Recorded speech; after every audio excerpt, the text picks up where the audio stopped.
Assalamualaikum warahmatullahi wabarakatuh. Alhamdulillah, wassalatu wassalamu ala rasulillah. Segala puji bagi Allah subhanahu wa ta'ala, juga salawat dan taslim besar Muhammad sallallahu alaihi wasallam. Melanjutkan bahasan kita dosa-dosa besar teman-teman sekalian, dan kita masuk dosa besar ke-29, Al-Muhallil dan Al-Muhallal lahu. Baik, kita akan terjemahkan nanti tentunya dan akan membahas masalah hukum-hukum yang dimaksud. Namun kita akan bicara seperti biasa, mukaddimah dalam pembukaannya. Tujuan pernikahan teman-teman sekalian, tujuan penyatuan antara laki-laki dan perempuan, dan diturunkan hukum khusus dari langit yang kita kenal dengan nikah, untuk melampiaskan kebutuhan biologis, untuk juga memiliki keturunan manusia. Tujuan utama dari semua itu juga adalah bagaimana seseorang manusia, sosok manusia ini mendapatkan ketentraman. Jadi memang salah satu syarat yang harus kita jadikan sebagai pegangan hidup kita adalah dalam rumah tangga mencari ketentraman. Jangan pada bawa PR-PR dalam rumah tangga. Jangan pernah coba-coba dalam masalah rumah tangga.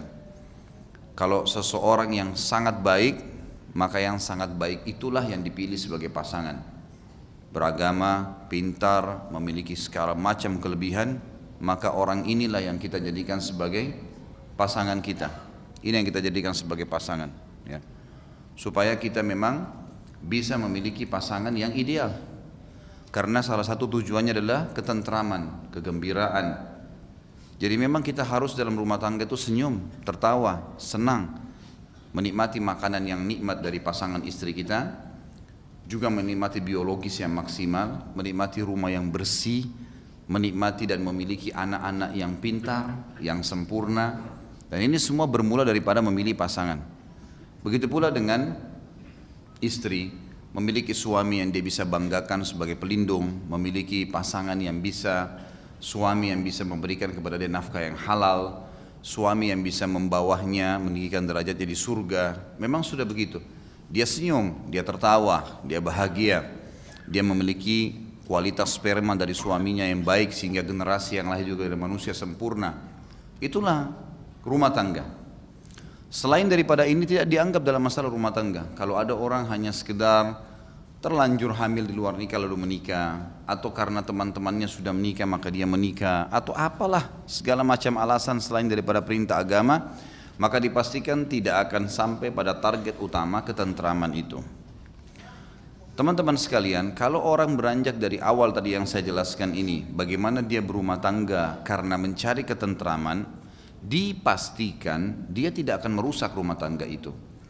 Tidak akan cerai, tidak akan pisah, karena memang dia sudah dapatkan ketentraman.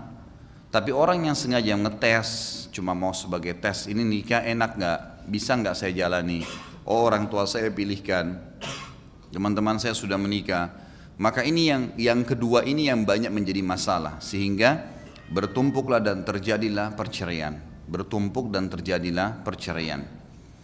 Nah biasanya perceraian ini juga akan direkayasa lagi. Sudah rumah tangganya kacau, rusak karena dari awal niatnya tidak benar, plus lagi kalau terjadi perceraian pun akan direkayasa dengan beragam macam hal-hal.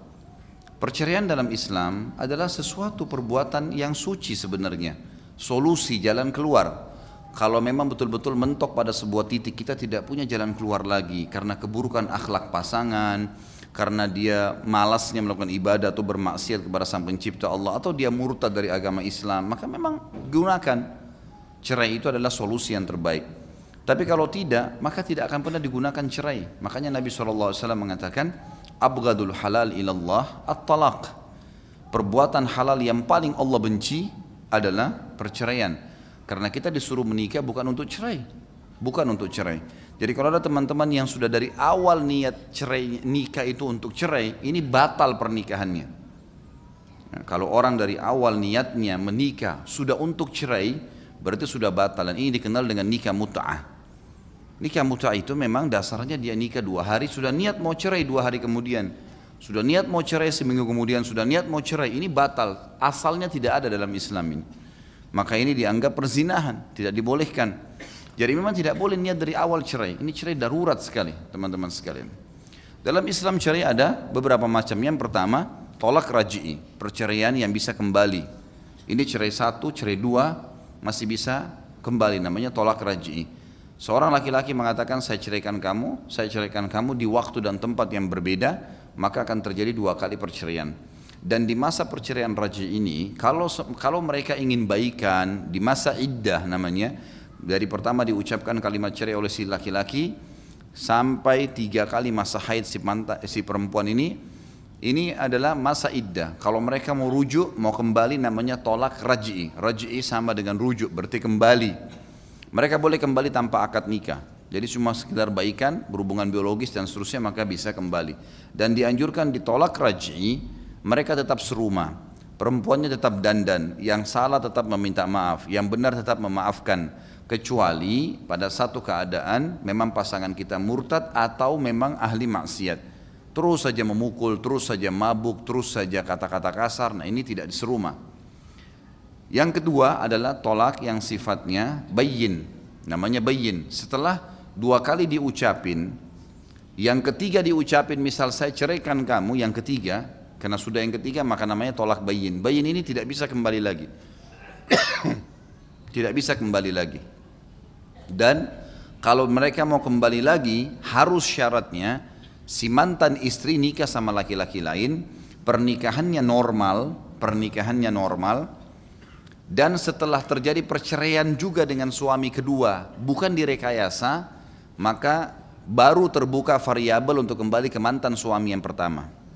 Ini namanya tolak bayyin. Dalam Islam teman-teman, ini yang sedang saya bahas adalah tolak yang diajukan atau diucapkan oleh suami. Dan ini umum terjadi karena suami memutuskan masalah itu. Khusus masalah tolak bayyin dan tolak raj'i tidak berlaku kalau diucapkan sekali. Misal, seorang laki-laki bilang saya ceraikan kamu 3, di waktu yang bersamaan di ucapan yang sama, maka tidak berlaku. Jatuhnya cuma 1 saja. Jadi tidak ada penumpukan dalam 1 tolak bayyin sekaligus. Tapi yang ada kalau berbeda waktu, ya, pengucapan, dia ucapkan misalnya hari ini, minggu depan atau bulan depan lagi, maka sudah masuk dalam tolak-tolak yang terjadi ini. Inilah dikenal dengan tolak raj'i dan tolak bayyin.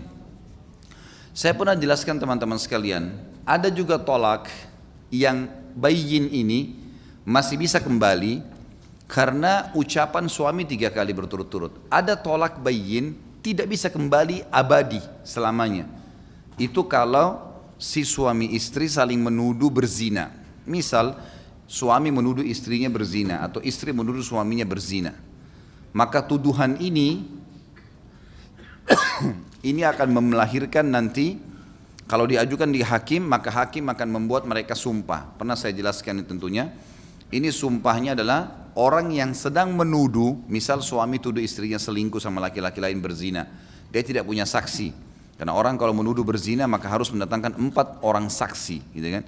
Di waktu, di tempat, di keadaan yang sama. Sebagian ulama mengatakan dengan pakaian yang sama atau keadaan yang sama. Kalau enggak maka mereka yang dihukum yang menuduh ini. Kalau suami istri tidak ada saksi boleh, dengan cara dia bersumpah 4 kali, demi Allah memang istri saya selingkuh, terus sampai 4 kali, yang kelima dia mengatakan Allah melaknat saya kalau seandainya melaknat dia si laki-laki ini kalau dia dusta. Kemudian si perempuan yang sedang tertuduh mengatakan juga 4 kali, demi Allah dia dusta, demi Allah dia dusta, sampai 4 kali. Dan yang kelima, murka Allah akan datang kepadanya kalau si suami yang benar. Nah ini kalau sudah diucapkan, dianjurkan, kalau sebelum diucapkan, dianjurkan para hakim mengingatkan. Ingat, pasti ada yang dusta di antara kalian berdua. Sebagaimana terjadi di zaman Nabi SAW. Ada seorang sahabat laki-laki nuduh istrinya melakukan hal seperti ini. Lalu kata Nabi SAW, pasti ada di antara kalian yang dusta, salah satunya, yang satu jujur. Lalu diingatkan, ingatlah azab akhirat lebih berat, lebih baik mengaku. Maka itu bisa diperbaikin, tetap dua-duanya ngotot. Suami bilang, dia benar selingkuh ya Rasulullah. Istri bilang, tidak ya Rasulullah, dia dusta. Maka Nabi SAW akhirnya bukalah sumpah itu. Nah setelah sumpah, Nabi SAW ingatkan si suami. Suami bilang, ya Rasulullah, saya mau ambil kembali mahar saya. Kata Nabi SAW, tidak ada mahar bagimu. Karena kau sudah menggauli istrimu, walaupun sudah berjalan beberapa waktu kau sudah menggaulinya, sekali saja menggauli istri, maka tidak ada lagi penarikan mahar. nggak ada mahar bagi kamu. Kamu sudah menggaulinya, terhalal kemaluannya, gitu kan. Dalam beberapa athar disebutkan laki-laki ini akhirnya menyesal dan ingin kembali, tapi kata Nabi SAW sudah tidak ada kembali secara abadi. Ini terpisah bayyin abadi. Jelas sampai sini? Baik. Selanjutnya teman-teman sekalian, ada juga perceraian yang terjadi, dia bisa masuk dia bisa masuk dalam tolak raj'i, bisa masuk dalam tolak bayyin. Tergantung situasi dan kondisi. Ini adalah orang yang tadinya suami istri, kafir dua-duanya, si istri masuk Islam, suaminya tidak masuk Islam. Keadaannya sekali lagi ya, perempuannya masuk Islam, laki-lakinya tetap dalam keadaan kafir. Maka di sini terjadi perceraian. Kata ulama, dia bisa masuk dalam raj'i, dalam arti kata perceraian yang akan bisa kembali, gitu kan? Kalau si laki-laki suami ini masuk Islam, spontan dikembalikan. Dia bisa menjadi tolak bayyin kalau si suami tidak mau syahadat. Tidak mau syahadat. Terlebih lagi kalau ada di antara laki-laki muslim yang mau membayar maharnya si suami kafir itu. Misalnya ada perempuan masuk Islam, mu'allaf, kemudian suaminya nggak mau masuk Islam, atau dia mungkin ditindas oleh suaminya atau keluarganya. Bagaimana solusinya? Sementara dia masih terikat pernikahan sama si suami kafir, kalau ada laki-laki muslim yang mau nikahi, maka dianya membayar mahar si suami kafir itu. Dan ini terjadi kepada para sahabiat yang hijrah dari Mekah ke Madinah. Banyak orang-orang Mekah mengatakan Muhammad mengambil istri-istri kami. Lalu Allah SWT menurunkan firman-Nya mengingatkan masalah itu. Jangan pernah kembalikan lagi perempuan-perempuan itu, hai Muhammad, kepada suami-suami mereka. Mereka tidak halal untuk perempuan-perempuan ini juga tidak halal buat mereka lagi. Tidak bisa lagi. Kecuali mereka masuk Islam. Seperti kasus As bin Abi As, anak mantu Nabi SAW yang sempat terceraikan sementara dengan Zainab, anak Nabi SAW. Sampai As bin Abi As masuk Islam, baru kemudian disatukan kembali oleh Nabi SAW. Tapi selama mereka, si suami tetap dalam keadaan kafir, maka tidak ada lagi rujuk, gitu kan. Ini bisa jadi tolak bayyin, terutama kalau sudah ada laki-laki muslim membayar maharnya si laki-laki kafir itu. Dia pernah bayar berapa? 10 juta pernikahan, kirim 10 juta itu, maka si perempuan ini halal untuk dinikahi oleh laki-laki muslim tadi. Ini keadaan juga teman-teman sekalian, saya bilang tadi bisa masuk di raj'i, bisa masuk dibayyin, ya. Ini situasi tentunya dan kondisi. Bisa juga teman-teman sekalian, tolak ini terjadi karena si laki-lakinya tidak terjadi perceraian tadi yang saya jelaskan itu kalau laki-lakinya masuk Islam, perempuannya tetap dalam keadaan Kristen atau Yahudi, kafirnya ahli kitab. Jadi kalau tadi kan perempuannya masuk Islam, laki-lakinya yang kafir, ini putus mutlak. Pada hari itu sudah nggak boleh bergaul, nggak boleh berkumpul, harus dia masuk Islam dulu baru boleh menggauli istrinya. Nabi SAW memisahkan Zainab sama As bin Abi As, udah nggak bisa kumpul lagi sampai dia masuk Islam. Itu kalau kasusnya si perempuan yang masuk Islam. Kita balik sekarang, kalau laki-laki yang masuk Islam, ada 2 orang Kristen, laki-lakinya dapat hidayah masuk Islam, istrinya nggak mau masuk Islam, maka di sini tidak terjadi perceraian. Boleh kumpul, boleh bergaul, suami istri tetap. Selama istrinya ahli kitab, Yahudiyah atau Nasraniyah. Ini kembali kepada surah Al-Ma'idah ayat 5. Kalau wanita ahli kitab, halal. Tapi selain Yahudi dan Nasrani nggak boleh. Hukumnya haram. Jadi misal Hindu, Buddha, udah nggak boleh lagi sama sekali. Si laki-laki ini kalau masuk Islam tidak boleh menggauli istrinya. Tidak halal. Sampai istrinya masuk Islam. Tapi kalau ahli kitab maka masih dibolehkan. Ini juga keadaan. Tapi di sini tidak terjadi perceraian kecuali istrinya dalam keadaan selain Yahudi dan Nasrani. Jelas sampai sini ya? Nah, nggak ada suara, senyap karena bicara masalah perceraian. Baik.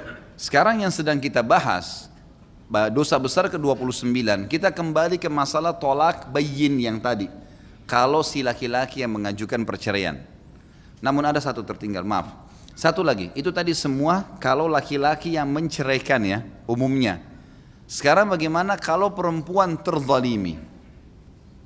Kalau seorang istri terzalimi, misal suami pemabuk, ahli maksiat secara umum, suka berzina, memukul, tidak memberikan nafkah, Kalau nafkah batin, hubungan biologis, dan zahir adalah harta nafkah tidak diberikan, kalau ini 6 bulan, maka si istri sudah boleh mengajukan ke pengadilan setempat. Namanya khulu.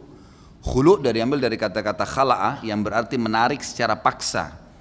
Menarik secara paksa. Jadi hak suami yang tadinya dicerai di tangan dia itu bisa ditarik, bisa diceraikan secara paksa oleh pemerintah setempat. Pemerintah setempat ya, kalau kita pengadilan agama, gitu kan.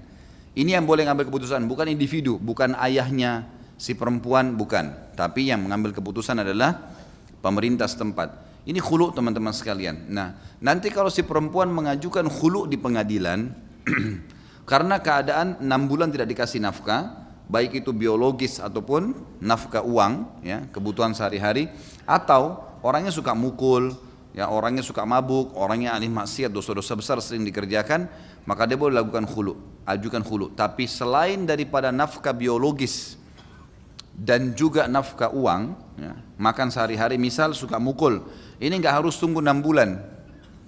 Ada laki-laki misalnya tiap malam mabuk, istrinya nggak tahan, baru 2 minggu nikah tidak tahan, sudah dinasihatin tidak mau dengar, sudah boleh dia ajukan khulu.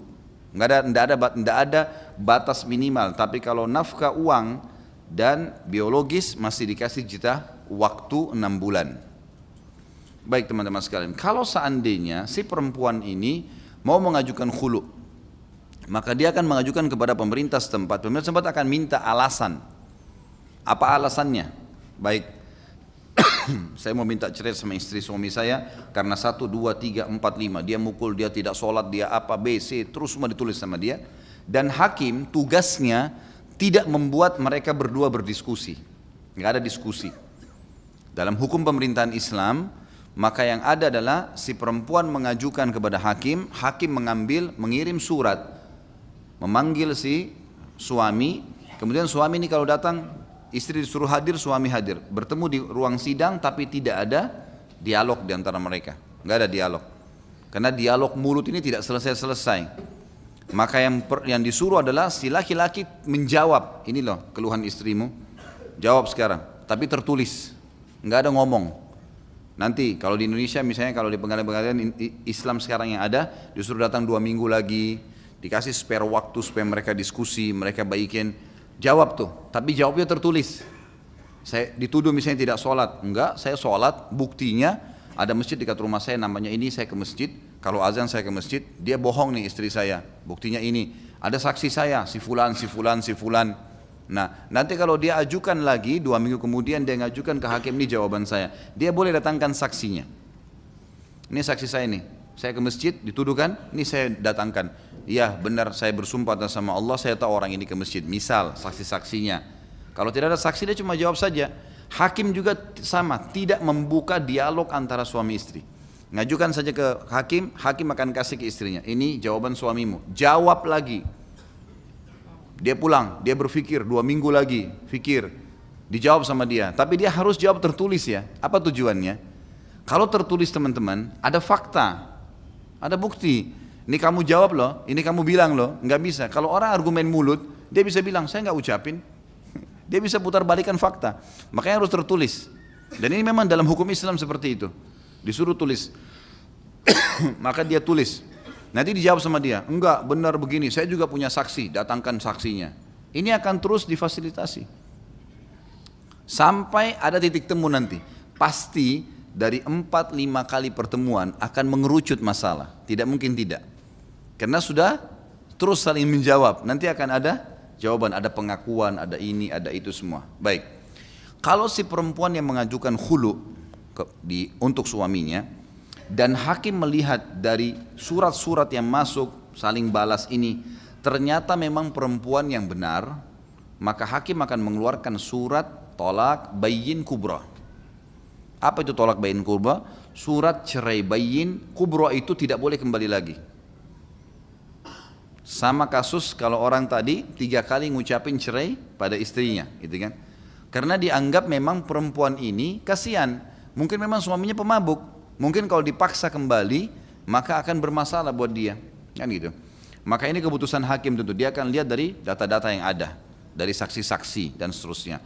Kalau misalnya terbukti si perempuan ini saja yang memang dasarnya nggak suka sama suaminya, emang mungkin karena ada laki-laki lain, memang kehidupannya dia bebas, dasarnya cuma mau lepas aja dari laki-laki ini, gitu kan? Laki-laki ini jelas baik, hakim tahu dari surat-surat itu jelas, dari bukti, dari segala, biasanya sampai 5 kali, kalau mereka masih mau sidang 10 kali dilayani sama pengadilan, mau sampai 20 kali terserah dia. Pokoknya dia selalu dikasihin jawabannya, jawab lagi, ada semua ada disimpan arsipnya. Kalau ternyata laki-laki yang baik, maka hakim akan mengeluarkan surat tolak bayin sugra. Bedanya cuma kubro sama sugro ini. Kalau sugro itu kecil, dianggap itu tolak raj'i 1.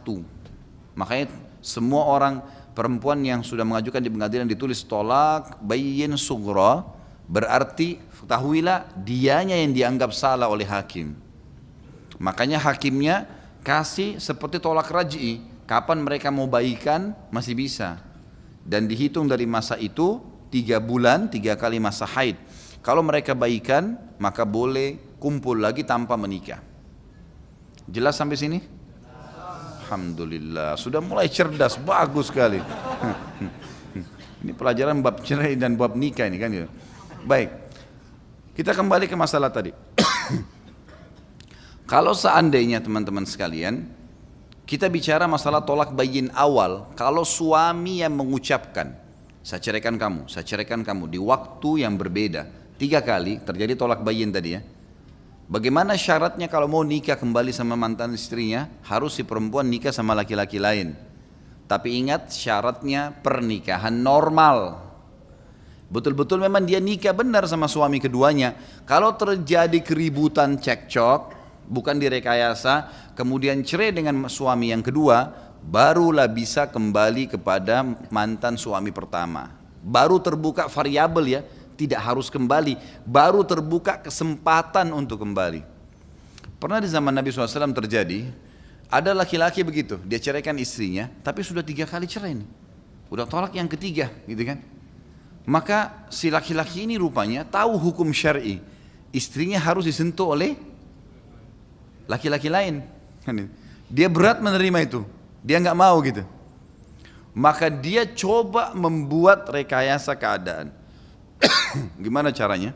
Dia bilang sama temannya, kamu nikahi istri saya ini, tapi setelah akad nikah ceraikan, jangan disentuh. Supaya sudah penuhi syarat menikah. Tangkap ya? Jadi dia gitu maunya. Jadi nikahin, kemudian nanti setelah akad nikah langsung ceraikan aja pada saat itu juga. Jadi supaya halal kembali kepada saya. Waktu didengar oleh Nabi SAW, apa kata Nabi? Ini bahasan kita. Yang dimaksud dengan al-muhallil adalah mantan suami yang nawarkan temannya nikah sama mantan istrinya hanya untuk menghalalkan saja. Ngerti gak? Direkayasa keadaan. Dan muhallal lahu adalah temannya yang mau membantu si mantan suami ini. Dua-duanya teman-teman sekalian dilaknat. Tidak boleh ada rekayasa. Kata Nabi SAW, satu hadis saja yang diangkat sini riwayat Tirmidzi dan Nasa'i ya. Dan ini dijelaskan tentu ada di footnote tentang keterangan apa yang saya jelaskan tadi. Maka Nabi SAW mengatakan la'anallahu al-muhallila wal muhallal lahu. Allah melaknat al-muhallil si mantan suami tadi, wal muhallal lahu adalah temannya yang membantu. Jadi rekayasa keadaan. Dan maaf. Ada dalil yang lain sampai kata Nabi SAW mengingatkan si laki-laki yang mau rekayasa ini tidak boleh terceraikan sampai si istrimu tuh, mantan istrimu merasakan biologis sama suami barunya dan sampai si suami itu merasakan biologis sama istrinya. Kalau itu terjadi dan terjadi cerai benar baru bisa.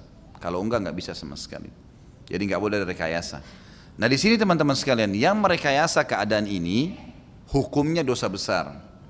Makanya dimasukkan laknat ya. Ingat waktu awal kita belajar dosa besar dulu, semua yang ada ancaman laknat, murka, ya, azab kubur, diangkat berkah hidupnya segala macam azab akhirat, ini berarti dosa besar. Jadi di sini Nabi SAW mengingatkan Allah melaknat al-muhallil dan muhallal lahu. Oleh karena itu teman-teman sekalian, dari awal tadi panjang lebar saya jelaskan, menikah tujuannya tentram, bahagia. Dari awal cari pasangan yang untuk seperti itu. Makanya Nabi ingatkan agamanya selalu diingatkan. Karena itu penting, memahami agama penting. Orang yang faham agama teman-teman, dia menikah karena ini perintah Allah dan Rasulnya. Dia mau mendapatkan pahala di situ. Maka kata-kata cerai akan jauh sekali dari benak mereka. Tapi ada orang sedikit-sedikit bertengkar, saya ceraikan kamu. Sedikit bertengkar, ceraikan saya. Sedikit bertengkar, pulangkan saya.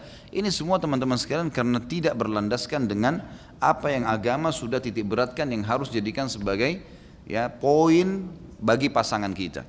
Jadi ini penting sekali teman-teman ya. Bagi teman-teman yang sudah terlanjur kena fitnah ini, dalam arti kata, memang dia menikah awalnya bukan niatnya karena ibadah, hanya karena terlanjur cenderung, hanya karena orang tuanya yang suruh, hanya karena faktor umur, hanya karena teman-temannya semua sudah menikah, maka saat ini harus ubah niatnya. Memang karena saya mau menikah karena perintah agama. Menikah teman-teman sekalian, sebuah bahtera namanya menikah, rumah tangga. Bahtera ini kalau antum naik di atasnya, kapal ini kita naik di atasnya, selama kita berada di atas kapal itu, kita berada di sebuah ruangan kapal namanya ibadah. Kita ibadah sekarang. Mulai akad nikah sampai anak cucu kita semuanya ibadah. Sampai ulama mengatakan rumah tangga adalah ibadah yang paling panjang umurnya dan paling besar pahalanya. Suami kerja, cari uang, kasih istrinya, dapat pahala, nafkah. Bahkan itu lebih besar daripada pahala nafkah untuk fakir, berikan fakir miskin, berikan jihad, lebih besar kasih istri dan anak. Kita lindungin mereka. Seseorang laki-laki yang melindungi istri sama anaknya lalu terbunuh, misal ada perampok, ada segala, mati syahid, membela kehormatan. Kemuliaan di rumah itu, gitu kan? Jadi memang anak-anak dididik jadi aset amal jariah. Semuanya itu teman-teman sekalian adalah tanggung jawab utama kita dan kita harus jadikan sebagai poin penting dalam kehidupan kita. Begitu juga dengan istri. Buatin makanan, layani suami, apalah yang dia bisa lakukan dari sisi khidmah, sudah meninggal masuk surga, gitu kan? Jadi di rumah tangga kita sendiri ada pahala. Selalu tanamkan teman-teman, saya bilang juga sama istri saya sama kamu ini sedang menjadi pegawai di satu perusahaan namanya rumah tangga. Pemilik rumah tangga, pemilik perusahaan ini namanya Allah. Allah ini Tuhan kita. Kita sama-sama pegawai nih, sama-sama jalankan tugas-tugas. Yang menjalankan tugas dengan baik, dapat gaji di akhir bulan. Seperti itulah rasionalnya ya. Dapat pahala, mati kamu dapat semua ini. Layani suamimu karena saya kasih pahala. Kamu istri, suami layani istrimu dengan baik, maka saya kasih pahala. Jadi memang ini harus dibangun dari awal. Insya Allah kalau dibangun dengan cara seperti ini, cerai akan sangat jauh teman-teman sekalian. Ada orang Masya Allah dibangun rumah tangganya di atas ini maka tidak pernah ada permintaan kata-kata cerai sama sekali, gitu kan? Nabi SAW pernah punya masalah dalam rumah tangga. Waktu itu ada beberapa ummahatil mu'minin niat untuk minta untuk dinaikkan nafkah. Tapi belum pernah ditemukan ada salah satu dari ummahatil mu'minin bilang ceraikan saya Rasulullah. Sama sekali nggak pernah. Tidak pernah ada satu wanita mukminah dari istri Nabi mengatakan ceraikan saya Rasulullah. Tidak pernah. Pada rumah Nabi kecil. Rumah Nabi itu ukurannya 4 kali 5 meter. Enggak lebih daripada itu, 20 meter. Atapnya dari pelapa kurma. Bahkan Aisyah mengatakan kami pernah sebulan penuh tidak menyalakan api di rumah-rumah kami. Semua istri Nabi enggak ada nyalain api. Makanya kurma, gitu kan. Kehidupan Nabi SAW ada makanan makan, tidak ada makanan yang sudah. Gitu. Tapi tidak pernah ada di antara mereka yang minta cerai. Karena asasnya tahu pernikahan ini ibadah. Ya? Ingat kisah yang saya sampaikan tentang nikahnya Nabi SAW sama Juwairiyah radhiyallahu anha, anak kepala suku Bani Mustalik. Ya. Waktu itu Aisyah ikut bersama Nabi SAW dan selesai perang di peperangan tertawanlah Bani Mustalik ini karena mereka tadinya diajak Islam tidak mau, mereka disuruh bayar jizyah tidak mau, mereka diperangi akhirnya. Waktu diperangi satu suku itu semua jadi ghanimah. Juwairiyah menjadi bagian harta rampasan Nabi Muhammad SAW dan ini anak kepala suku. Maka Nabi SAW tawarin, hai Juwairiyah, mau masuk Islam? Kalau kau masuk Islam, saya bebasin dari keterbudakan, saya nikahi kamu. Juwairiyah spontan langsung mengatakan, asyhadu an la ilaha illallah wa anna Muhammad Rasulullah. Terima. Kata Nabi SAW, kenapa kau terima? Dia bilang, sebelum anda datang ya Rasulullah, saya bermimpi 3 hari. Sebelum anda datang, saya bermimpi ada cahaya keluar dari Madinah menuju ke kampung kami ini dan masuk ke dalam kamar saya. dan saya menakwilkan itu kedatangan Anda. Maka saya menerima ini. Karena dengar mimpi itu kata Nabi SAW, saya menikahi kamu. Kemudian sahabat semua dengar kalau Nabi SAW menikahi Juwairiyah, semua sahabat membebaskan suku Mustalik. Satu suku bebas semua dari keterbudakan. Tanpa ada tebusannya, langsung dibebasin saja karena menghormati Juwairiyah. Apa kata Aisyah? Ini Aisyah lagi safar dengan Nabi SAW. Ya. Nabi SAW dari dalam peperangan. Perempuan ini tadinya budak wanitanya Nabi. Yang saya sudah jelaskan hukumnya boleh digauli tanpa pernikahan. Nabi SAW tawarkan akan menikah dan Aisyah tahu pada saat itu. Apakah Aisyah minta cerai?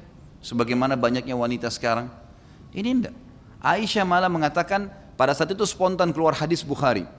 Tidak ada wanita yang lebih memuliakan kaumnya dibandingkan Juwairiyah. Dipuji Juwairiyah. Padahal ini baru nikah dengan suaminya. Tidak ada wanita lebih mulia daripada Juwairiyah. Karena satu sukunya dibebaskan dari keterbudakan karena kemuliaan dia. Lalu perjalanan menuju ke Madinah, Aisyah sama Juwairiyah bersebelahan dua jalan. Aisyah menjelaskan Rasulullah itu hobinya seperti ini, sukanya seperti ini. Dijelaskan supaya nanti kalau berumah tangga itu jadi baik. Orang kalau niat dasarnya ibadah beda, ya. Beda niatnya ibadah karena dia tahu ini Allah dan Rasulnya targetnya, akhirat targetnya akan berbeda. Kan seperti itu. Jadi luar biasa. Asma binti Abi Bakar radhiyallahu anhu mengatakan, saya mengurus Zubair bin Awam. Segala sesuatu yang berhubungan dengan dia, dari air yang dia pakai minum, dia pakai makan, dipakai buat masakan maksudnya, dipakai mandi, bahkan untuk membersihkan kudanya dan anak-anaknya. Dan saya membersihkan rumahnya sampai tangan saya luka. Saya membawa air dari sumur yang sangat jauh memikulnya dan menggantikan sepatu kudanya. Semua saya lakukan karena saya tahu itu ibadah yang besar di sisi Allah. Asma binti Abi Bakar radhiyallahu anhu. Faham benar kalau rumah tangga itu tujuannya memang untuk abadi. Sampai ke akhirat sana, bukan di sini saja. Orang kalau cuma sekedar tes 2 hari, 3 hari, seminggu, sebulan, mungkin sudah 70 kali, 100 kali ngucapin kalimat pisah. Ini seperti sebuah permainan. Hati-hati teman-teman, laki-laki di sini. Sembarang mengucapin, asal ngucapin kalimat cerai itu berarti antara halal dan haram kemaluan istri antum. Hati-hati. Kata Nabi SAW, jangan sampai salah seorang di antara kalian menghardik-hardik istrinya. Istrinya mungkin tidak salah atau mungkin salahnya kecil. Ya udah maafin aja, gitu kan? Bukan salah yang besar, bukan mungkin misalnya selingkuh, bukan mabuk. Sesuatu yang mungkin terlambat buat masakan, hal yang kecil masih bisa toleransi.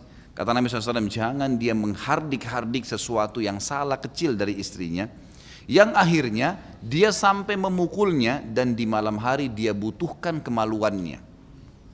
Gimana caranya? Tadi sudah laknat, sudah marah-marahin, sudah nampar, terus malam dia pengen menggaulinya. Kan malu ya, gimana caranya? Kan tidak mungkin. Gitu. Maka maksudnya adalah jaga kamu laki-laki, jangan sembarangan. Gitu kan? Dan juga Nabi SAW mengingatkan perempuan, Allah melaknat wanita yang sengaja minta cerai tanpa udur. Dilarang, jadikan sebagai dosa besar, minta cerai tanpa sebab. Jadi memang cerai ini harus dijauhkan teman-teman sekalian, gak bisa. Dalam kondisi bagaimanapun tidak dalam kondisi darurat baru bisa digunakan, kalau enggak maka jangan. Ingat tadi kisah-kisah Ummahatil Mukminin, ingat juga para sahabat, mereka jarang sekali menceraikan teman-teman sekalian. Cerai itu betul-betul terjadi kalau darurat sekali. Betul-betul dianggap perlu baru dilakukan karena tujuan pernikahan adalah ketentraman. Dan ingat, setiap orang ada di bahtera rumah tangga, maka bahtera itu teman-teman sekalian, atau anggaplah mobil, tidak usah bahtera, kita sekarang sudah punya teknologi mobil, kita berada di sebuah mobil ini namanya rumah tangga teman-teman. Ini kita sudah berada di jalan tol, udah tinggal lurus saja mati masuk surga, jangan keluar. Karena kalau bahasa saya pribadi, orang yang belum menikah itu seperti orang yang belum masuk jalan tol. Masih banyak macet, masih banyak hambatan, masih banyak macam-macam. Tersinggung juga nggak apa-apa lah gitu. Supaya cepat nikah. Nah orang kalau sudah menikah sudah jalan tol. Karena semua bisa. Senyum dengan saudara, dengan pasangan kita pahala. Coba bayangin gitu. Kan rugi kan kalau misalnya tidak. Pernah saya katakan Imam Ahmad sampai meninggal istrinya menikah malamnya. Kenapa anda menikah Imam, kata murid-muridnya? Saya juga takut kalau saya bertemu dengan Allah malam ini, saya meninggal dalam kondisi bujang. Beliau anggap bujang itu dosa. Kalau punya kemampuan gitu. Jadi memang harus dihindari teman-teman. Dan selalu saya bahasakan, mudahkan pernikahan, mudahkan pernikahan. Jangan hubungkan pernikahan dengan prestasi dunia. Menikah dengan mudahin. Ada yang cocok menikah. Sahabat nggak pakai rewel itu. Suka datang ke rumahnya, mau nikah, orang tuanya setuju, langsung akad nikah di situ. Udah jadi istri 1 menit kemudian, gitu kan. Ini enggak gedung lah, inilah diskusi keluarga dulu, panjang ceritanya. Ya, untuk apa ini? Ya, biayanya besar. Cari orang yang bisa sepadan dengan kita. Jadi harus dimudahin dan jangan hubungkan sama prestasi dunia. Waktu yang kita miliki hanya nafas yang sekarang antum hirup nih. Sebentar ini, nafas yang ke-10 setelah ini kita nggak tahu masih hidup atau tidak. Sering saya ucapin teman-teman, jangan mengkhayal kita ini kayak besok punya program lusa. Program bisa, tapi nggak ada jaminan. Di masjid ini bisa saja, saya sering bahasakan, di ujung pintu masjid ini tiba-tiba saya lihat sendiri sekarang malaikat maut muncul. Cabut roh saya, orang cuma kenang Khalid Basalamah pernah ceramah. Antum lihat, oh tergeletak bawa ke rumah sakit, udah urus kafannya, besok saya sudah dikubur. Habis, itu bisa terjadi pada antum semua, setiap saat. Ada jaminan kita bisa hidup sebentar lagi? Enggak ada. Maka setiap ada peluang kesempatan ibadah jangan ditunda. Termasuk dalam masalah pernikahan. Harus dimudahkan karena ini jalan tolnya ini. Cepat sekali ke surga itu. Gitu kan? Jadi luar biasa. Sampai Nabi SAW mengingatkan kepada kita, 3 hal tidak termasuk sia-sia. Enggak dihitung sia-sia, pahala di sisi Allah. Yang pertama, orang yang berjihad dan mengurus tunggangan jihadnya. Jadi dia mandiin kudanya kah, dia bersihin, dia melatih, dia berlatih bela diri kah, berlatih sesuatu untuk jihad berjam-jam pun itu tidak ada masalah, tidak dianggap sia-sia. Yang kedua, orang yang keluar cari nafkah, berjam-jam di jalanan kayak teman-teman di sini, masya Allah keluar mungkin subuh, kemudian balik malam, itu berjam-jam pun tidak ada yang sia-sia, dianggap tetap pahala. Yang ketiga, bercandanya suami istri. Ngobrol sama suami istri itu 24 jam, nggak apa-apa biar nggak tidur, pahala. Hah? Rugi nggak orang belum menikah? Rugi besar.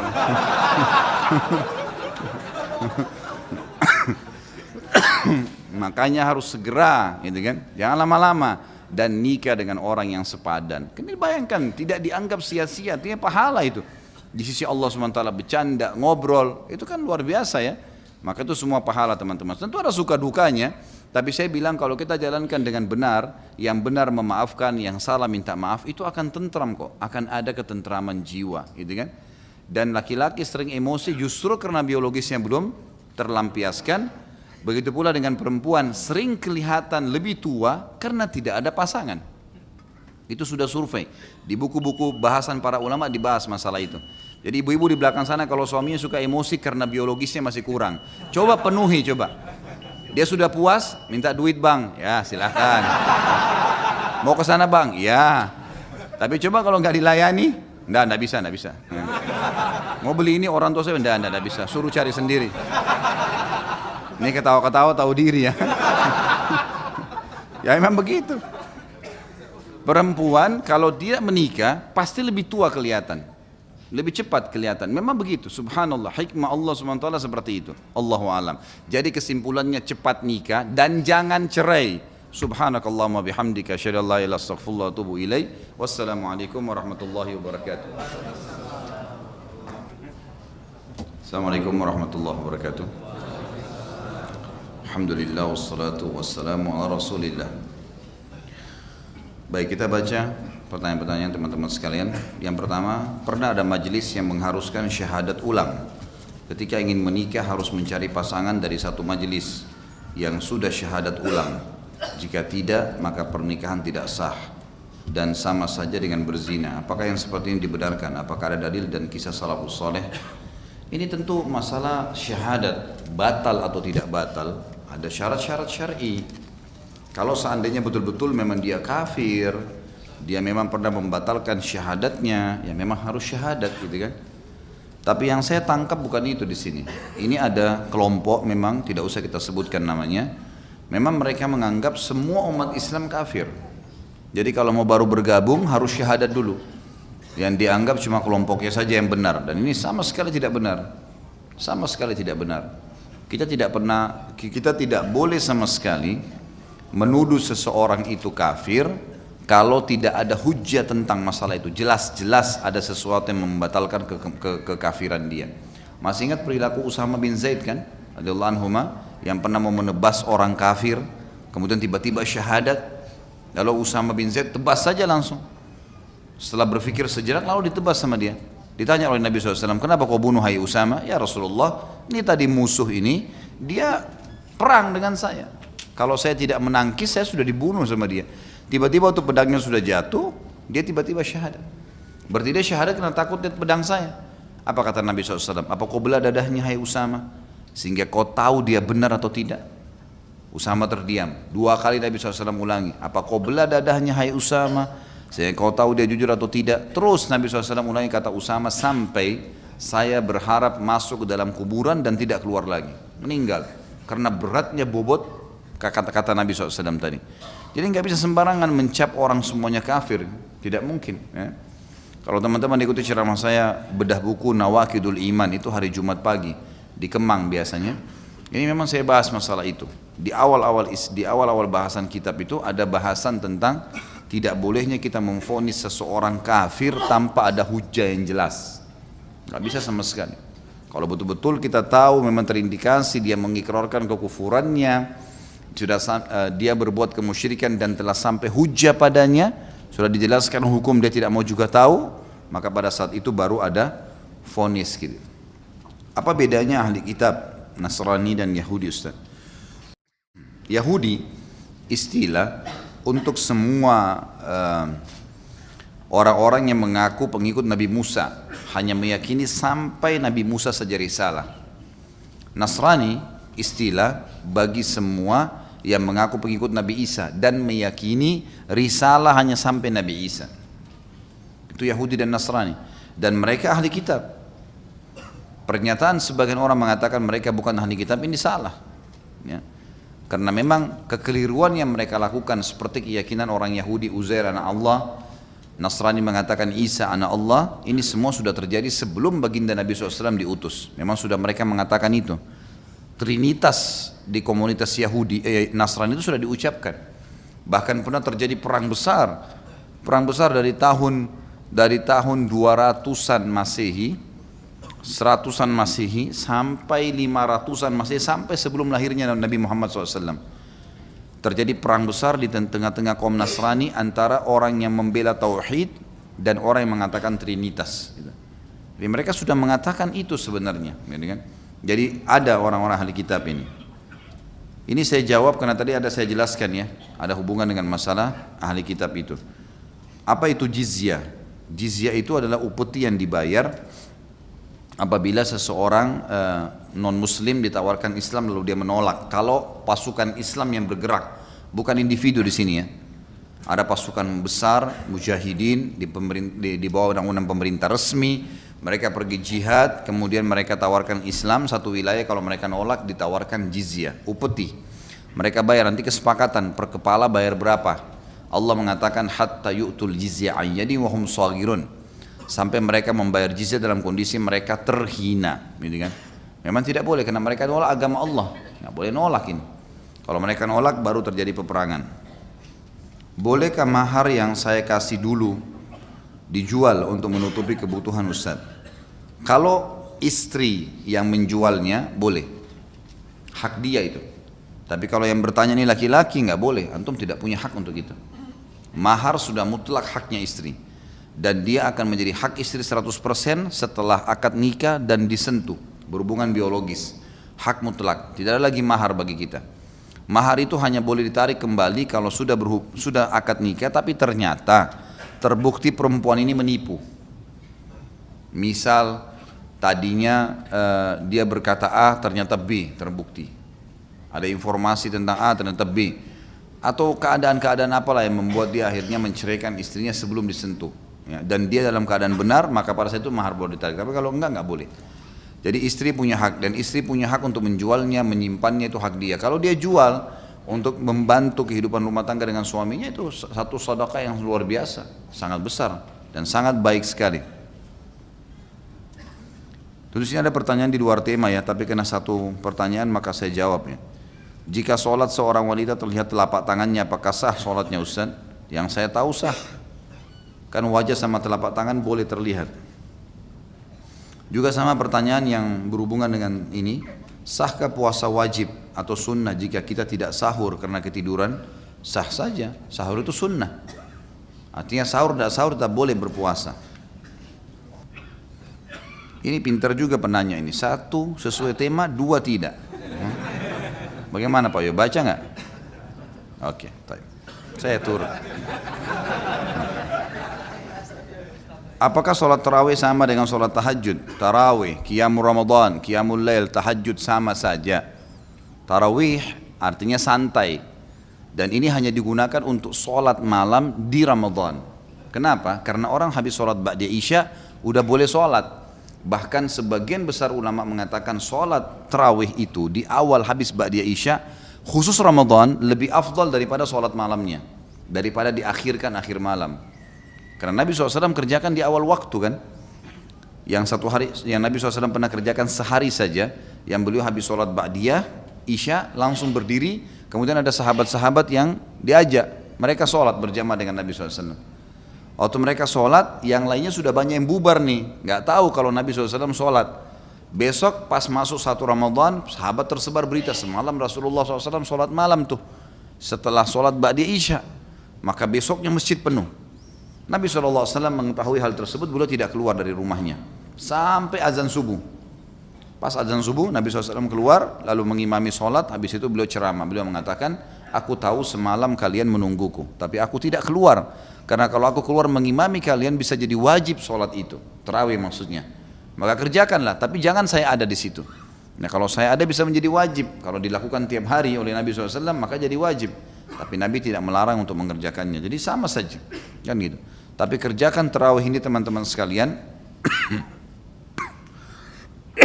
Kerjakan tarawih ini ya, dengan syarat iman dan ihtisab namanya.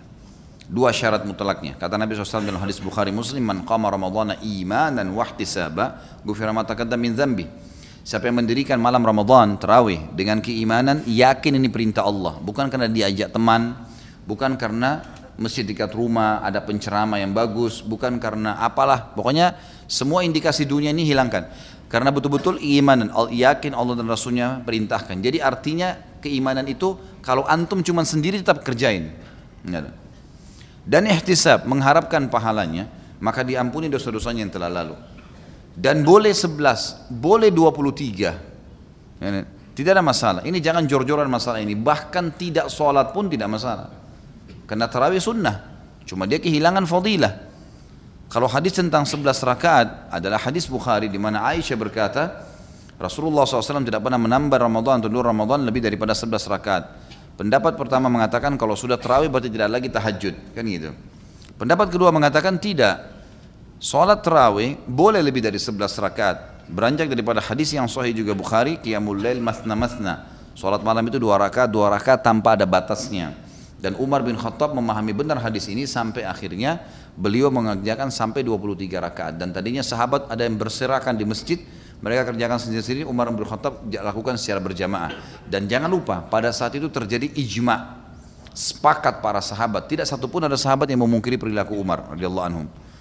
Jadi memang di sini ijma, dan ini ijma yang sangat kuat karena tidak ada satupun sahabat yang memungkirinya. Dan sampai sekarang fatwa ulama di Saudi, di Mekah sama Madinah yang merupakan kiblat kita di sana, tempat Nabi SAW lahir dan tempat Nabi SAW meninggal, 23 tahun dakwah Islam di sana, sholatnya 23 rakaat. Dan tidak menyalahkan orang yang 11, nggak ada masalah, dua-duanya boleh dikerjakan. Cuma saran saya, kalau mau kerjakan 11 rakaat, cari masjid yang 11 rakaat, yang 23 sholat 23 rakaat, cari 20 rakaat, karena ini ada fadilah sendiri. Ada hadis Nabi SAW, siapa yang sholat bersama imamnya sampai imamnya selesai, maka dicatatkan baginya ibadah semalam suntuk. Maksudnya selesai ini sampai witir, imamnya sudah witir, baru dia berhenti. Masalah imam baca Quran, apa segala dikerjain, setelah itu tuh nggak ada masalah. Tapi yang penting sudah nggak sholat lagi.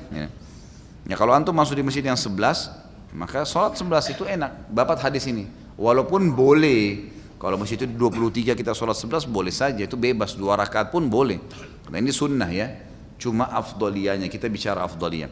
Dan fatwa ulama juga sering ditanya dalam majelis ilmu di Saudi, bagaimana hukumnya di 10 terakhir Ramadan. Sampai itu dijadikan sebagai peraturan di Masjid Haram kan. Boleh nggak saya sholat tarawih 20 rakaat, karena 10 akhir Ramadan itu 20 rakaat selawat tarawih, tapi tidak diikuti dengan witir.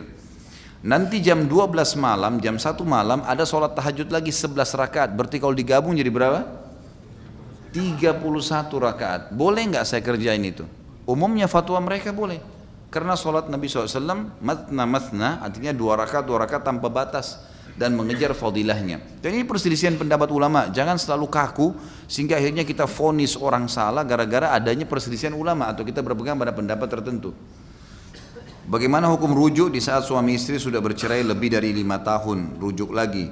Bagaimana caranya? Apakah ijab kabul lagi karena sudah lama bercerai? Tentu saja, lewat dari 3 bulan, 3 kali masa haid, sudah bulan keempat, hari pertama bulan keempat sudah kalau mau rujuk sampai 5 tahun, 10 tahun ke depan harus akad nikah baru. Semua baru seperti awal. Saksi, wali, mahar dan seterusnya. Di bulan Ramadan sejauh mana suami istri boleh bermesraan? Mengingat yang dilarang adalah bercampur. Semuanya boleh kecuali jima. Kecuali berhubungan biologis sampai klimaks, menumpahkan sperma atau sampai klimaks, ini yang tidak boleh. Tapi pelukan, ciuman itu semua dibolehkan. Dan Nabi dan Aisyah berkata dalam hadis Bukhari Muslim, Nabi SAW mencumbuin kami di bulan Ramadan, tapi beliau laki-laki yang paling bisa mengontrol dirinya, mengontrol diri. Cuma saya sarankan ke orang kayak antum janganlah. Saran saya nggak usah. Loh iya, nanti kalau kebablasan kan masalah. Tambah korinnya bisikin, sudahlah tanggung. Nah. Jadi hindarilah. Bagus kerja ya, kasih kesibukan yang lain. Nanti buka puasa silahkan, sepuasnya sampai pagi. Ini yang bujang-bujang kesian nih dengar begini-begini.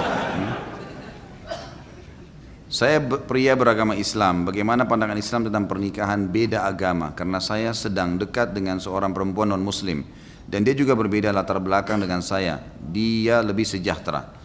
Tentu saja kalau kembali kepada Al-Maidah ayat 5, surah nomor 5 ayat 5. Wanita ahli kitab, tadi sudah saya jelaskan, Yahudiyah atau Nasraniyah.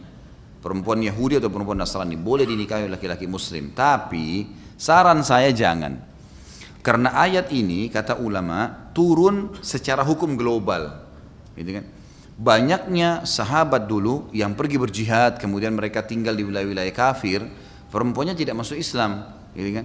Tapi mereka membutuhkan pasangan, maka mereka menikah dengan wanita ahli kitab, itu dibuka pintunya. Kalau kita pertemukan ini, hukum ini pada saat turun ayat menjelaskan sahabat-sahabat yang pergi berjihad ini, maka kita lihat juga ayat-ayat yang lain, seperti misalnya Allah berfirman tentang masalah laki-laki yang mukmin lebih baik, wala abdun mu'minun khairum min musyrikin walau a'jabakum.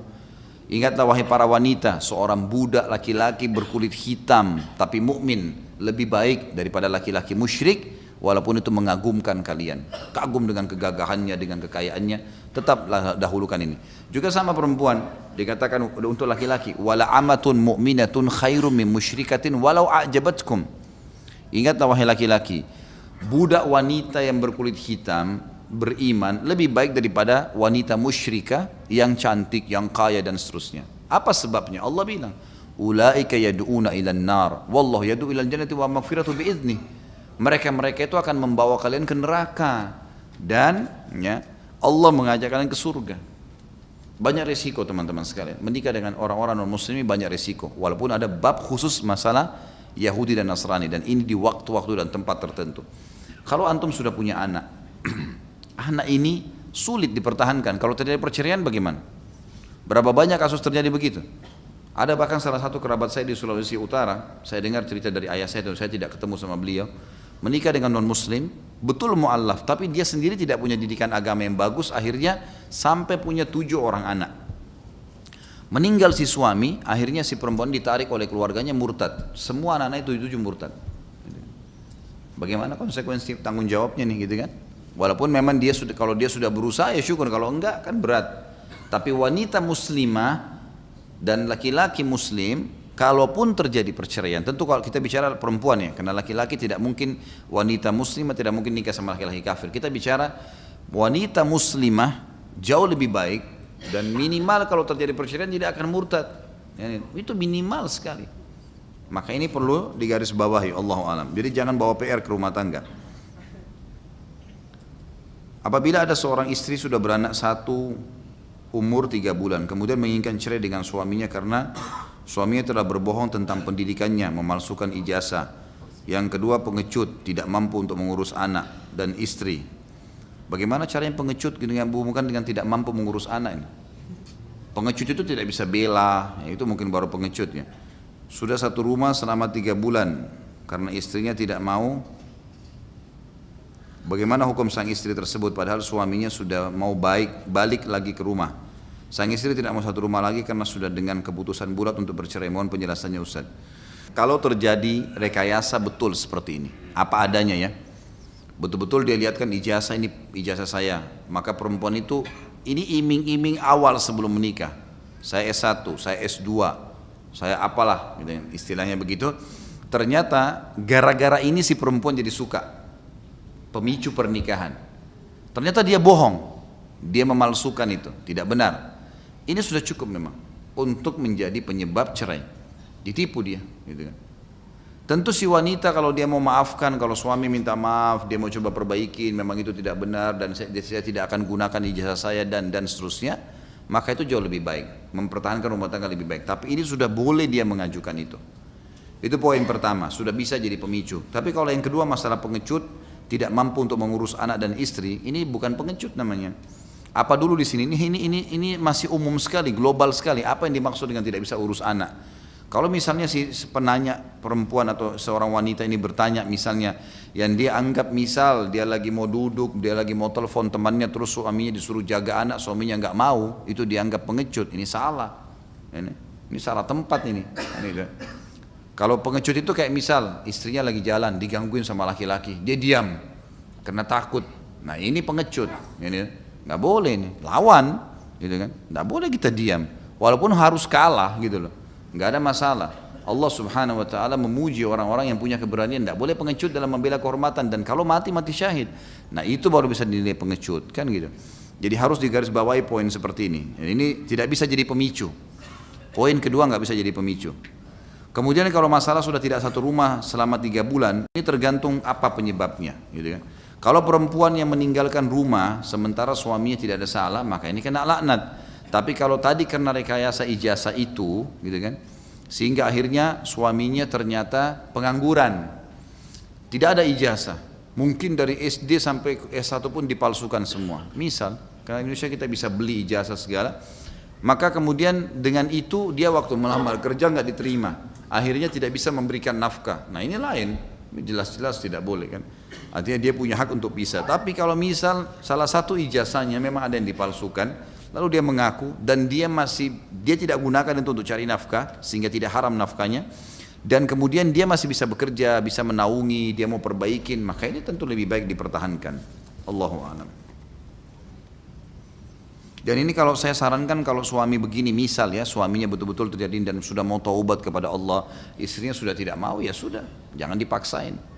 Jangan paksakan orang yang sudah tidak mau. Ya, jelas ya? Bahasa Indonesia ini. Jangan mengemis, merengek-rengek, manusia banyak. Ya. Artinya bukan saya bela orang yang salah. Anda salah di sini, harus taubat kepada Allah, gitu ya. Tapi kalau sudah merengek, sudah menjelaskan, tapi tidak mau juga, sudah coba perbaiki nggak mau, ya jangan. Ya sudahlah, bertawakal kepada Allah. Bagaimana jika suami jauh dari istri karena alasan kerja? 1 tahun tidak bertemu, namun demikian suami tetap mengirim nafkah hampir setiap bulan. Bagaimana hukumnya? Apakah bisa masuk kategori yang dibahas? Tentu saja, tidak ada masalah asal ada akad kesepakatan. Jihad, cari nafkah, nuntut ilmu, hal-hal yang penting dalam agama itu nggak ada masalah. Asal memang sepakat, gitu kan? Nggak ada masalah. Sepakat, artinya ini akadnya seperti ini. Saya harus kerja di luar negeri 2 tahun, saya baru bisa pulang. Sekarang supaya kita bisa beli rumah, bisa ini segala, istrinya mengatakan setuju, iya, nggak ada masalah. Karena itu harus prosedur istri kalau di sini ya, karena mabit haknya dia, nginap dengan istri itu haknya dia. Satu istri atau lebih daripada itu, semua harus punya kesepakatan. Karena kalau dia tanazul, dia nggak apa-apa melepaskan malamnya kita nggak nginap, maka hukum syari kita lewat, gitu kan? Nggak ada masalah. Ini kalau disepakati jadi nggak ada masalah, insya Allah. Apa hukumnya berpoligami? Ya. Apakah harus minta restu dengan istri? Apakah boleh berpoligami diam-diam tanpa diketahui istri? Apakah berpoligami wajib hukumnya? Pertanyaannya banyak betul. Ya. Apakah poligami wajib hukumnya harus adil? Sampai batas mana yang dinamakan adil? Lalu setelah menjalankan hidup berpoligami ternyata tidak adil, apa harus bercerai? Apakah istri yang tidak mau diajak hidup sesuai sunnah boleh diceraikan? Masya Allah, 5 pertanyaan. Hukum poligami dalam Islam umumnya sunnah muakkadah. Sunnah muakkadah. Artinya sunnah yang sangat ditekankan. Bagi yang punya kemampuan, maka dia boleh melangkah. Poligami ini bisa menjadi wajib, bisa menjadi sunnah, bisa menjadi haram. Ya. Dia menjadi sunnah kalau orang umum, dia sudah berhasil membangun rumah tangganya pertama, kemudian dia menerapkan sunnah Nabi SAW, tapi ini betul-betul tidak ada rekayasa keadaan. Dia melibatkan istrinya, tidak diam-diam, memang dia memprogramkan. Pernah kan saya bilang, 2 tahun lagi mau nikah poligami. Jadi 2 tahun itu diprogramkan. Bagaimana caranya dirancang, dibuatkan planning supaya bisa melangkah ke situ. Dan yang paling sehat adalah melibatkan memang pasangan, sehingga tidak ada sesuatu yang dianggap disembunyikan. Dia akan jadi wajib kalau pada saat seseorang itu khawatir terjadi perzinahan karena ada udzur-udzur syar'i. Istrinya tidak melayani dia. Istrinya sakit, nggak bisa lagi, stroke misalnya. Maka dia butuh pasangan. Menceraikan juga adalah dolor, kesian istrinya. Kalau dia tidak lakukan menikah sekarang, maka akan jadi masalah buat dia. Ya? Akan terjadi perzinahan. Maka di sini wajib hukumnya. Ini tidak masuk teman-teman, orang yang sengaja pacaran sudah punya istri, lalu tidak bisa tahan syahwat, lalu kemudian dia mau zina sama orang tersebut, lalu dia bilang, saya sudah tidak bisa tahan karena harus ya nikah akhirnya. Ini nggak masuk. Ya. Ingat ya, tidak masuk. Ya. Yang ketiga, dia akan menjadi haram poligami itu. Kapan dia jadi haram? Kalau dia bahkan mendatangkan mudarat yang besar. Ya, mudarat yang besar. Ada orang susah sekali secara ekonomi, fisik juga tidak ada kemampuan, maksain poligami. Hanya karena berbangga-bangga sama temannya, hanya karena suka melihat orang lain, ini nggak bisa jadi tolak ukur. Nggak bisa. Poligami itu bukan hanya karena lihat orang terus suka langsung poligami, bukan itu tolak ukurnya. Itu akan jadi ibu anak-anak kita, nggak boleh sembarangan. Tahu semua syarat istri pertama dulu, syaratnya ke istri kedua sama. Karena ada orang subhanallah juga begitu, mau poligami tapi asal jadi saja, yang penting ada 2, ada 3, mau dibangga-banggain, ini salah. Mencari istri memang harus mencari seperti mencari istri yang pertama, sama persis. Harus syarat-syaratnya terpenuhi, agamanya, punya sesuatu yang menarik buat kita, jadi tidak boleh sembarangan. Seperti itulah. Jadi ini semua saya sudah jawab. Kalau wajib adil, tentu wajib adil, tidak boleh tidak. Kata Nabi SAW, siapa yang dikaruniai oleh Allah 2 orang istri dan dia tidak adil, adil dari sisi nafkah dan mabit, menginap, maka dia akan datang pada hari kiamat sementara setengah tubuhnya hangus, ya, atau diberikan pakaian dari ter yang panas. Jadi memang tidak boleh sembarangan. Dia harus betul-betul bisa melakukan adil itu. Apakah istri yang tidak mau diajak hidup sesuai dengan sunnah boleh diceraikan? Kalau dia ngotot dengan perbuatan-perbuatan syirik, perbuatan-perbuatan dosa besar, saya sudah bilang tadi masuk dalam udzur. Ngotot dengan bid'ah-bid'ahnya, dinasihatin tidak mau, maka ini boleh diceraikan. Tapi kalau hanya misal antum baru belajar pengajian, antum sudah semangat nih mau terapin sunnah. Tadinya memang antum sama istri tidak seperti itu. Nah sekarang istri baru mau diajak, ya sabarlah, karena sama-sama kita dulunya sama, nggak ngerti gitu kan. Orang subhanallah kalau kena pengajian sunnah ini seperti orang yang baru naik baru belajar pakai mobil, baru bisa, gasnya itu lupa, gitu kan. Jadi dia nggak lupa, dia nggak lihat kilometernya sudah 60 atau 80 km, nggak lihat, terus semangat mau belajar dan akhirnya karena semangatnya nggak tahu kalau di sebelah ada rem dan ada kopling, maka yang dia lakukan adalah menghardik orang lain, menyalahkan orang lain, memvonis orang lain. Ini bahaya nih. Makanya ingat di sebelah gas ada rem, nggak bisa sembarangan, gitu kan? Nggak mungkin kita menggas terus, seperti itulah. Mudah-mudahan bisa difahami. Tidak paham juga apa boleh buat. Ya. Perceraian sebuah solusi jika sebuah solusi cerai pada akhirnya salah. Apa ini? Akhirnya salah. Bagaimana? Contoh misalnya menikah suami istri orang Cina, pas melahirkan ternyata bule. Padahal pas tes DNA memang anak dari mereka. Barakallahu fiik. Loh, tentu saja tidak boleh buru-buru ya. Saya pernah ada sahabat kan begitu ya. Dia putih, istrinya putih, keluar anaknya hitam kelam gitu kan. Langsung dia vonis istrinya, kamu selingkuh. Kata istrinya, demi Allah nggak ada yang sentuh saya kecuali kamu. Lapor ke Nabi SAW. Langsung Nabi didik si laki-laki itu. Ditanya, kebetulan laki-laki ini punya peternakan unta. Apa kau punya peternakan unta? Dia bilang, iya ya Rasulullah. Baik, ada untamu nggak berpasangan? Dia bilang ada. Induknya ya si jantan sama betinanya. Apa warna mereka? Kata dia coklat kemerah-merahan. Anaknya ada nggak? Ada, 5 ekor anak. Ada nggak? Apakah semua warna anaknya mirip sama warna ibu ayahnya? Dia bilang tidak. Ada satu bahkan berbulu warna hitam, ya, coklat kehitam-hitaman. Kata Nabi SAW, kenapa bisa? Dia bilang, mungkin ini tarikan dari jalur nasabnya. Mungkin dari kakek-kakeknya dulu. Kata Nabi SAW, anakmu seperti itu. Ini seperti itu, gitu kan? Jadi makanya jangan buru-buru mau bercerai. Kalau kita tanya pasangan kita, ini kok bisa anaknya berbeda? Ini dah. Tapi memang Allahu alam ya, kalau dari pertanyaan tadi ini agak unik ya. Kalau Cina sama Cina keluar bule ini, ini agak unik ini. Berarti harus ada kakek-kakeknya yang dulu bule gitu kan. Tapi setelah dites DNA ternyata benar, jadi makanya tes DNA dulu, baru cerai kalau memang betul tidak terbukti. Jadi jangan buru-buru ya. Allahu a'lam. Ada saja masalah. Bagaimana jika saya menikah tapi ilmu agama saya masih kurang? Gak masalah, nikah aja dulu, gitu kan? Nanti belajar, gitu kan? Jangan hubungkan dengan itu, nikah saja dulu, ya. Tentu baca tentang masalah pernikahan, tidak lama kok itu. Tidak lama, baca di Google sekarang, ketik keutamaan menikah, misalnya keluar semua, atau beli buku, ikutin ceramah banyak, belajar beberapa hari, insya Allah sudah bisa menjalankan. Yang penting kata Nabi SAW, ba'ah itu punya kemampuan ya. Kemampuannya itu teman-teman sekalian yang dimaksud kata Nabi SAW, ya ma'syaras syabab, man istata' minkumul ba'a falyatazawwaj. Hai sekalian anak muda ini dari mulai balik sampai kalau laki-laki 60 tahun. Masih dipanggil anak muda, gembira Pak Yoyo di sini. Baiklah. Kalau perempuan itu masih dipanggil oleh Nabi SAW sampai mencapai umur 50 tahun. Kenapa? Karena praktek lapangannya Nabi SAW menikah dengan Ummu Salamah. Kalau yang dipanggil suruh menikah ini hanya orang yang dianggap muda itu 20-30 tahun, Nabi SAW tidak akan menikahi janda-janda tua, gitu kan?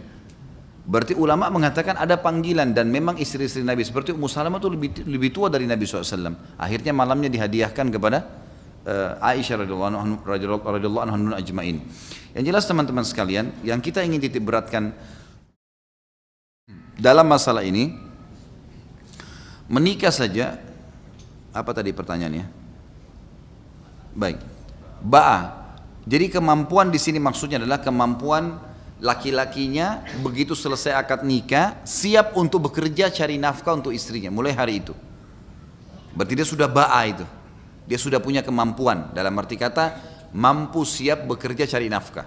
Jadi bukan harus punya mobil, punya kendaraan, punya rumah, itu bukan itu yang dimaksud. Perempuan juga begitu, yang dimaksud dengan ba adalah siap untuk digauli oleh oleh suaminya dan akan hamil. Dia akan siap hamil, dia akan siap mendidik anak, dia akan siap mengurus rumah suaminya. Siap ba'a namanya. Itu sudah ba'a. Nah ini poin ini tidak butuh pemahaman agama yang sangat dalam. Jadi melangkah menikah sambil nanti belajar gitu. Saya ini punya sesuatu yang buruk sekali Ustaz, yaitu suka pada istri orang. Nah.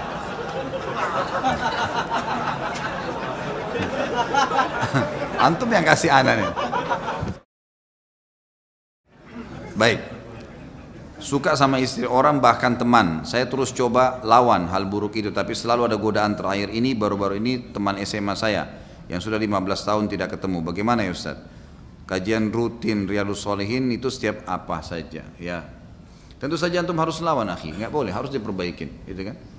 Tidak ada dalam Islam poliandri, lawan dari poligami ya. Poliandri itu berarti seorang perempuan punya 2 orang suami. Dalam arti kata kalau suami tidak boleh, apalagi laki-laki yang bukan suami. Suami kan halal berhubungan ya, tapi dilarang, haram poliandri. Perempuan punya 2 orang laki-laki, karena ada hadis Nabi SAW yang berbunyi, Tidak boleh, diharamkan salah seorang di antara kalian itu menimpahkan sperma ya, di atas sperma saudaranya karena ada suaminya, nggak boleh sama sekali. Ini penyakit teman-teman sekalian. Jadi yang mengalami ini harus betul-betul meninggalkan. Taubat nasuha kepada Allah SWT, sujud kepada Allah betul-betul minta agar diselamatkan. Dan saran saya, kalau belum menikah maka segera menikah, karena memang syaitan mengetahui kelemahan antum di situ, gitu kan? Maka ini harus dihindari, ya harus dihindari, segera dilawan, tidak boleh dibiarkan sama sekali. Jadi kalau pertanyaan bagaimana, maka cara saya tadi adalah taubat nasuha kepada Allah SWT, lalu segera menikah kalau belum menikah. Kalau sudah menikah, maka lampiaskan semua cinta, kata-kata sayang, apalah, tatapan mata, cumbuan, semua pada pasangan halal kita.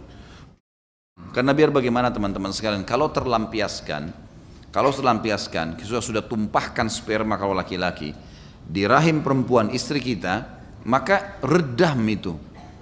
Beda dengan kalau tidak berhubungan sama sekali. Makanya ulama membahas peka sekali dalam bab zina. Zina itu akan dibuka oleh syaitan pada saat memang seseorang itu diupayakan bertengkar dengan pasangannya sehingga tidak berhubungan biologis.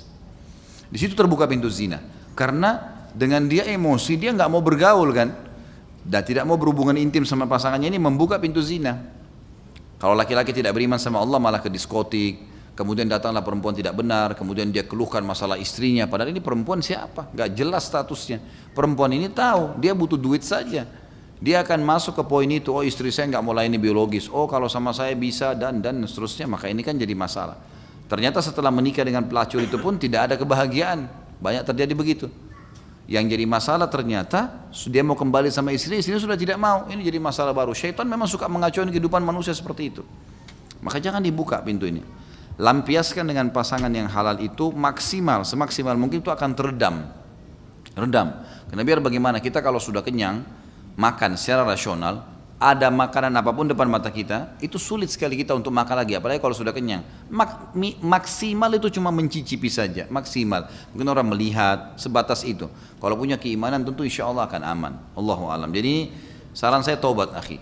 Ini mau menjelang Ramadan, taubat nasuha, dan ini adalah penyakit yang harus kita tinggalkan. Saya seorang ibu single parent dan dengan 2 putri. Bagaimana caranya jika ada yang datang melamar anak saya? Saat ini ayah dan anak-anak masih ada dan komunikasi kurang baik dengan saya sendiri, kurang paham kenapa dia tidak peduli dengan anak-anak dan jarak dengan ayah lumayan jauh. Tentu saja kalau ada yang meminta didahulukan bertemu dengan kaum laki-laki. Kalau ayahnya bisa disampaikan bagus. Misalnya laki-laki mau minta, ini ayahnya ada namanya fulan di alamat ini nomor teleponnya, silakan kontak langsung. Karena itu keputusan mutlak di tangan ayah ya. Tidak boleh sama sekali ibu di sini campur tangan. Setiap wanita, saya ingatkan istri saya, jangan pernah campuri pernikahan anak-anak. Karena itu mutlak di tangan saya, itu kewalihan, nggak bisa. Semua pernikahan anak jadi kacau ini kalau sudah perempuan ikut campur di situ. Jadi kacau semua. Ribut masalah ini, ribut masalah itu, sampai kadang-kadang ribut sama suaminya gara-gara anak laki-laki yang baru mau masuk dalam rumah tangga mereka. Gimana caranya? Nggak boleh, ini durhaka sama suami, bahaya sekali hukum syar'inya, gitu kan? Bisa kena laknatnya Allah, kena laknatnya malaikat, kena seluruh laknatnya makhluknya Allah, ini berbahaya. Maka jangan masuk ke wilayah yang bukan wilayah kita ini. Harus hati-hati teman-teman sekalian. Ya. Jadi di sini berikan nomor telepon ayahnya, jelaskan alamatnya, dia telepon suruh hubungin, gitu kan. Kalau ayah ini benar-benar zalim, dalam arti kata memang dia mumpung jengkel sama mantan istrinya, maka lampiasan kepada anak-anak. Ada orang begitu memang, subhanallah, dirusak sama syaitan, dia cerai, emosi dia dibawa kepada anak-anak juga. Jadi anak-anak sampai tidak boleh ketemu lah, tidak boleh inilah, ini semua nggak boleh. Dia dosa di situ, walaupun dia benar mungkin pada saat cerai. Jadi masing-masing punya balasan di sisi Allah subhanahu wa ta'ala. Kalau betul-betul zalim, cari keluarganya ibu yang laki-laki. Misal pamannya anak ini ya, saudaranya ibu laki-laki, suruh temuin, jangan ibu yang temuin. Karena bertemu secara umum, apalagi kalau khalwat berdua kan tidak dibolehkan dalam agama. Maka ini lebih baiknya dihindari. Allahu a'lam, itu saran saya.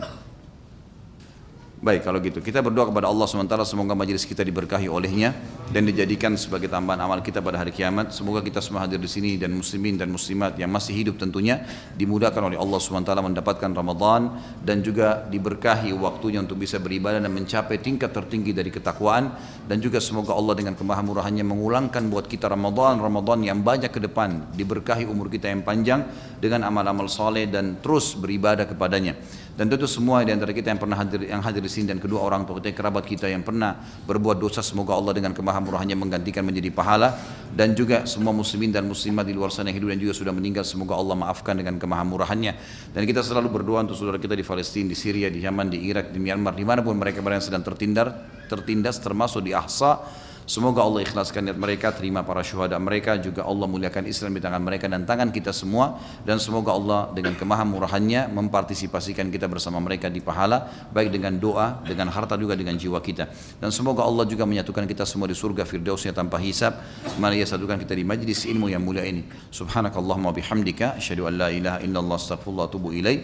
Wassalamualaikum warahmatullahi wabarakatuh.